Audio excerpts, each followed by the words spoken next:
بسم الله. السلام عليكم ورحمة الله تعالى وبركاته. هذا النبسود بهذا 10 ذيني تحناها اي سي دي ال قران قيبتي اكسلك waxaynu maanta ku soo qaadan doonaa formatting markaan la fiirsano kanaan rabaa inaan horta weyneeyo fartan asaan ku dhufanaya click waan leeyahay kadib farta waan ka dhigi karnaa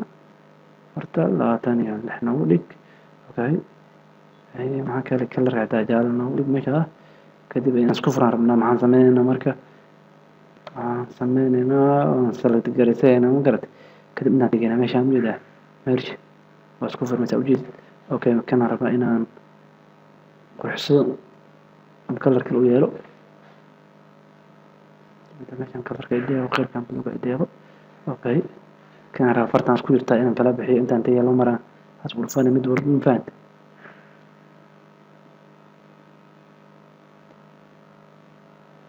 waa kala baxayaa wixii isku jiro waa kala baxayaa haddii rabtid adaa kala jiidi karo inaad bedeshay kartaa boole waa ka dhigi kartaa u baahan tahay waa ka daartna ku celinaysaa okay calaamadahan rabaa kan inaan calaamada dollar aan raxsado waan select gareynayaa kadib waxaynu dooranaynaa calaamadii dollarka ahayd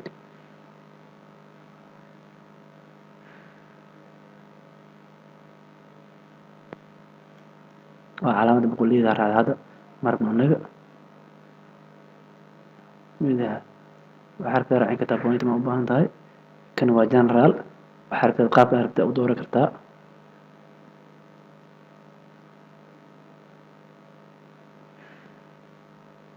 hadii rabtid calaamada euro mid rabtaa waa ka midaha hadii kalena moora tigisa intaas ka dooran kartaa ma fahanti waxa ma rabtid calaamada aad meesha ka dooran kartaa hadda waxaan gelinaa calaamada euro ayaan gelinay waxaan rabnaa inaan isku xirno intaan iswato inaan gelino wareeg si wareega aynu u gelino intaan tageynaa meeshaan waxaan leenahay all border wida xoogaa qurux badnaa saad arkaysid way qoraaldan oo kale waxaan sameynaa kani mataqaan kani waa kor dhulka kugu qaaday baa hoos ugu dhig waa kana kan oo kale aan ku fiirino wida dhaqaaq yar ma dareemi waa kaa kana maxaa waaye waa qaybta dhexe aan geeska dhexe iyo geeska kale bidix aad dhihi kartaa waxaan filayaa inaad fahantay aad si quruxsan kartid kuwan kula mid ah inaan ajirkiisa xiga aynu dib ugu kulmeyno anigoo ah Cali Cabdi Qaadir idin la sidaa iyo nabadgelyo. Assalaamu calaykum.